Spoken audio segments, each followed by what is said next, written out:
All right, today I'm going to be reading Genesis 8 through 11 and Psalms 3. My voice might sound a little bit different. If it does, it's because I'm sick and my nose is all clogged up, but I got to do this anyway. So, um, let's let's start. In Genesis 8, the water dries up. Then God remembered Noah and all the beasts and all the cattle that were with him in the ark. And God caused a wind to pass over the earth, and the water subsided.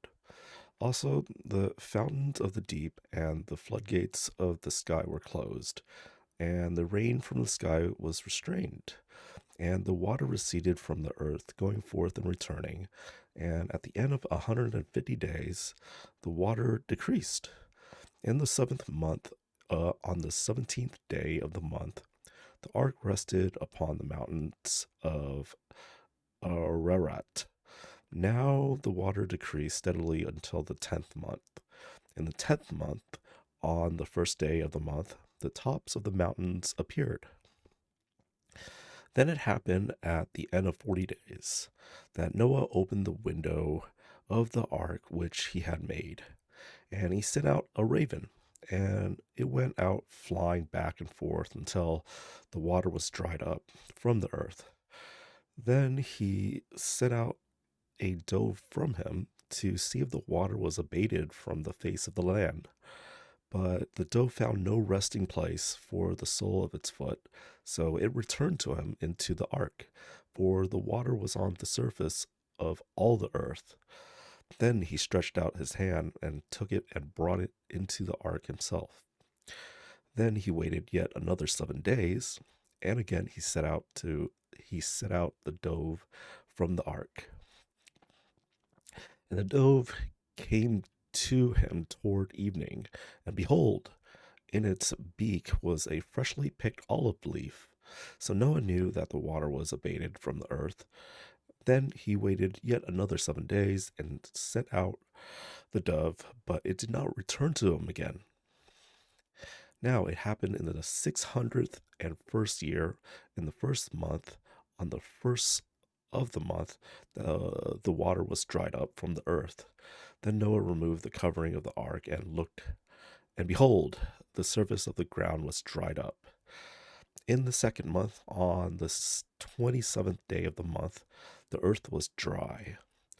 Then God spoke to Noah, saying, Go out of the ark, you and your wife, and your sons' wives with you. Bring out with you every living thing of all flesh that is with you, birds and animals, and every creeping thing that creeps on the earth, that they may swarm on the earth, and that they may be fruitful and multiply on the earth. So Noah went out, and his sons and his wife, and his sons' wives with him. Every beast, every creeping thing, and every bird, everything that moves on the earth, went out by their families from the ark. Yahweh's covenant with Noah. Then Noah built an altar to Yahweh and took on every clean animal and of every clean bird and offered burnt offerings on the altar. And Yahweh smelled the soothing aroma, and Yahweh said to himself, I will never again curse the ground because of man, for the intent of man's heart is evil from his youth, and I will never again strike down every living thing as I have done. While all the days of the earth remain, seedtime and harvest, and cold and heat, and summer and winter, and day and night shall not cease.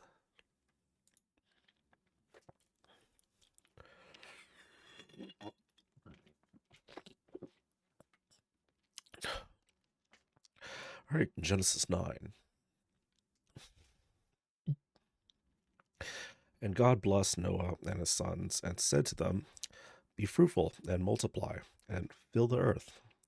And the fear of you and the terror of you will be on every beast of the earth and on every bird of the sky, with everything that creeps on the ground. and all the fish of the sea. Into your hand they are given. Every moving thing that is alive shall be food for you. As with the green plant, I give all to you. However, flesh with its life, that is, its blood, you shall not eat. Surely I will require your lifeblood. From every living thing I will require it, and from every man's brother, I will require the life of man. Whoever sheds man's blood, by man his blood shall be shed. For in the image of God he made man. As for you, be fruitful and multiply. Swarm on the earth and multiply in it. Then God spoke to Noah and to his sons with him, saying, As for me, behold, I establish my covenant with you and with your seed after you, and with every living creature that is with you, the birds, the cattle, and every beast of the earth with you, of all that comes out of the ark, even every beast of the earth. Indeed, I establish my covenant with you, and all flesh shall never again be cut off by the water of the flood, and there shall never again be a flood to destroy the earth.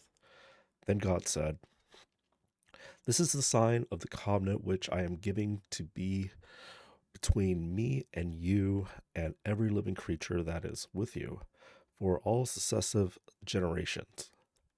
I put my bow in the cloud, and it shall be for a sign of a covenant between me and the earth. And it will be when I bring a cloud over the earth that the bow will be seen in the cloud. And I will remember my covenant, which is between me and you and every living creature of all flesh, and never again shall the water become a flood to destroy all flesh. So the bow shall be in the cloud, and I will look upon it to remember the everlasting covenant between God and every living creature of all flesh that is on the earth. And God said to Noah, This is the sign of the covenant which I have established between me and all flesh that is on earth. Noah's three sons. Now the sons of Noah who went out the ark were Shem and Ham and Japheth. And Ham was the father of Canaan. These were these three were the sons of Noah, and from these the whole earth was scattered abroad. Then Noah began to be a man of the land and planted a vineyard. And he drank the wine and became drunk and uncovered himself inside his tent. Then Ham, the father of Canaan, saw the nakedness of his father and told his two brothers outside. But Shem and Japheth took the garment and laid it upon both their shoulders and walked backward and covered the nakedness of their father. And their faces were turned backward, so they did not see their father's nakedness. Then Noah woke from his wine, and he knew that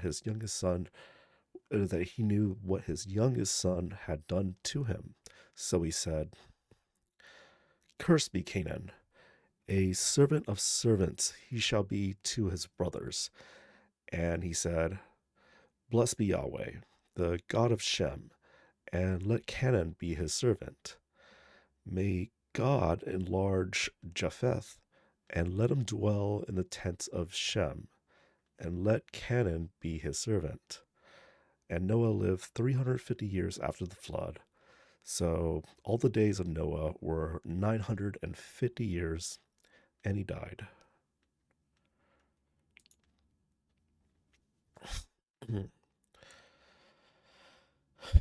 Genesis 10.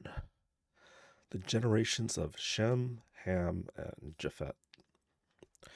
Now these are the generations of Shem, Ham, and Japheth, the sons of Noah, and the sons were born to them after the flood. The sons of Japheth were Gomer, and Magog, and Madai, and Javan, and Tubal, and Mehesh, or Mehik, and Tiras. The sons of Gomer were Ashkenaz and Riphath and Tagarma. The sons of Javan were Elisha and Tarshish, Kittim, and Dodanim. From these, the coastlands of the nations were separated into their lands, everyone according to his tongue, according to their families, into their nations.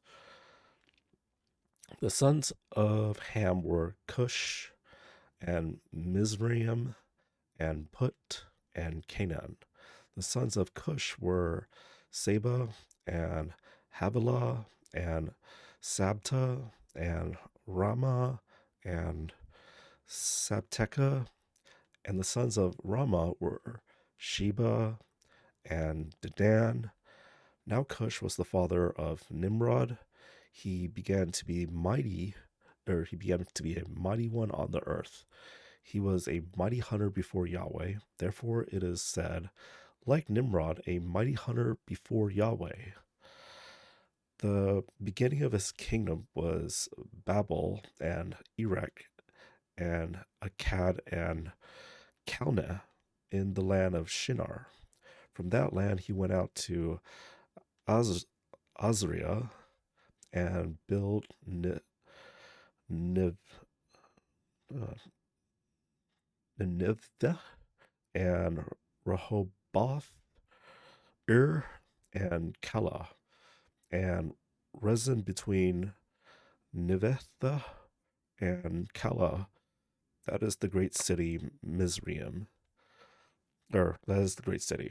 Mizraim was the father of Ludim and Anamim and Lahabim and Naphtuhim and Pathrusim and Casluhim, from whom came the Philistines and the Caphtorim.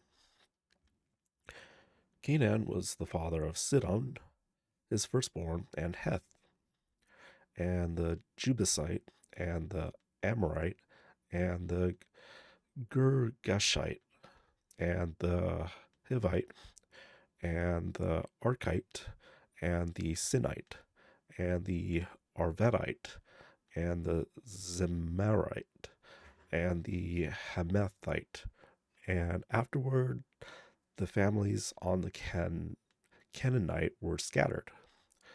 The border of the Canaanite extended from Sidon as you go toward Gerar, as far as Gaza, as you go toward Sodom and Gomorrah and Admah and Zeboim, as far as Lasha. These are the sons of Ham, according to their families, according to their tongues, by their lands, by their nations. Also to Shem, the father of all the children of Eber, and the older brother of Japheth, children were born. The sons of Shem were Elam and Asher and Arpashad and Lud and Aram.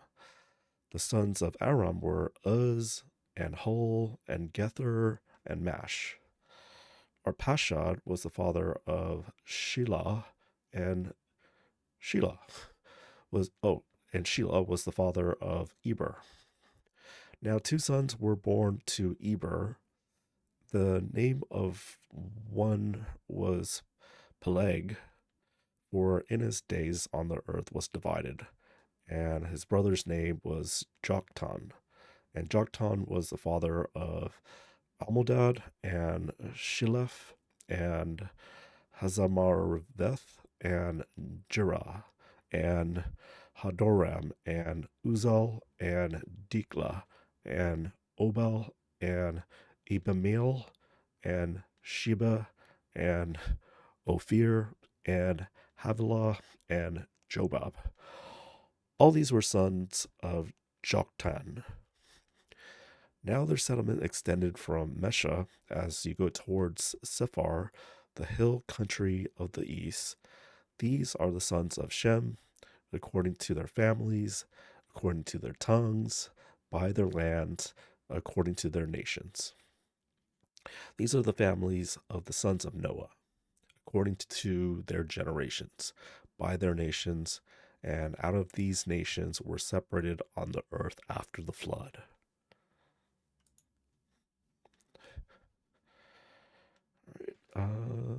Genesis 11.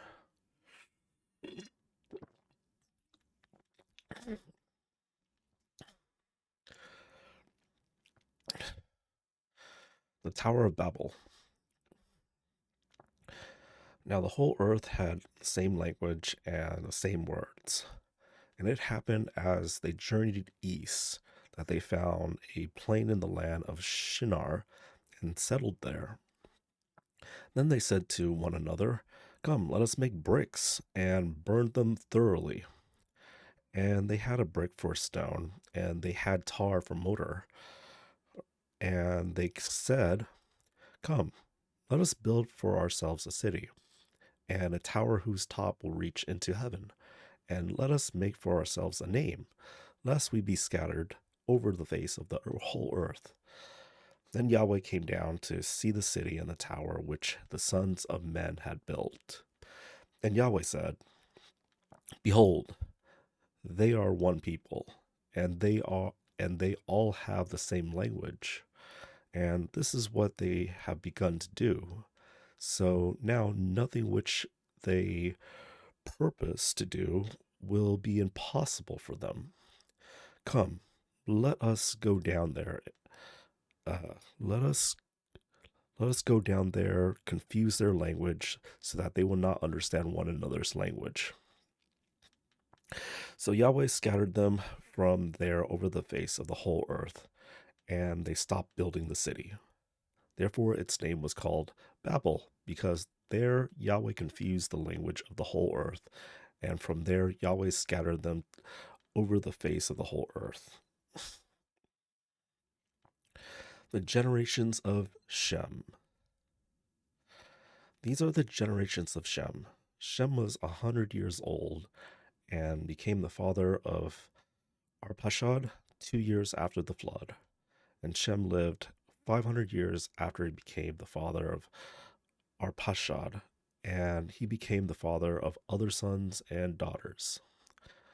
And Arpachshad lived 35 years and became the father of Shelah, and Arpachshad lived 403 years after he became the father of Shelah, and he became the father of other sons and daughters.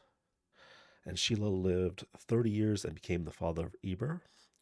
And Shelah lived 403 years after he became the father of Eber, and he became the father of other sons and daughters. And Eber lived 34 years and became the father of Peleg. And Eber lived 430 years after he became the father of Peleg, and he became the father of other sons and daughters. And Peleg lived 30 years and became the father of Reu. And Peleg lived 209 years after he became the father of Reu, and he became the father of other sons and daughters. And Reu lived 32 years and became the father of Sireg. And Reu lived 207 years, and after he became the father of Sirug, and he became the father of other sons and daughters. And Sirug lived 30 years and became the father of Nahor, and Sirug lived 200 years after he became the father of Nahor, and he became the father of other sons and daughters. Nahor lived 29 years and became the father of Terah, and Nahor lived 119 years after he became the father of Terah, and became the father of other sons and daughters. And Terah lived 70 years and became the father of Abram, Nahor, and Haran. The generations of Terah. Now these are the generations of Terah. Terah became the father of Abram, Nahor, and Haran became the father of Lot. And Haran died in the presence of Terah in the and Haran died in the presence of Terah, his father, in the land of his birth, in Ur of the Chaldeans. Abram and Nahor took wives for themselves. The name of Abram's wife was Sarai, and the name of Nahor's wife was Milcah, and or the daughter of Haran, the father of Milcah, and the father of Iscah. And Sarai was barren; she had no child. And Terah took Abram his son, and Lot the son of Haran his grandson, and Sarai his daughter-in-law, his son Abram's wife, and they went out together from Ur of the Chaldeans in order to go to the land of Canaan. And they came as far as Haran and settled there. And the days of Terah were 205 years, and Terah died in Haran.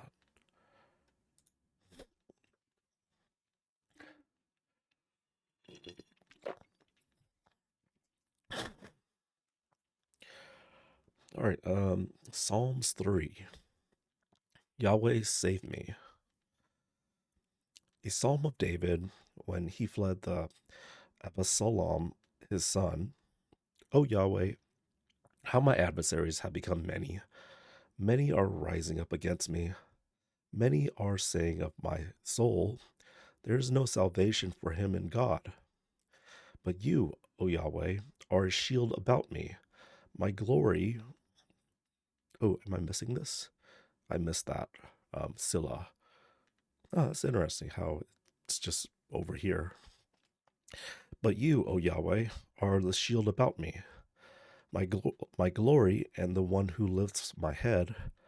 I was calling to Yahweh with my voice, and he answered me from his holy mountain, Silla. I lay down and slept. I awoke, for Yahweh sustains me. I will not be afraid of 10,000s of people who all around have set themselves against me. Arise, O Yahweh, save me, O my God.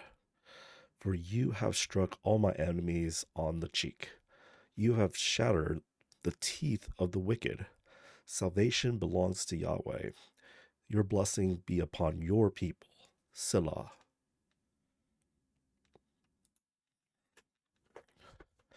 All right, I will be here again tomorrow if I don't, if my sickness isn't getting worse. All right, cheers.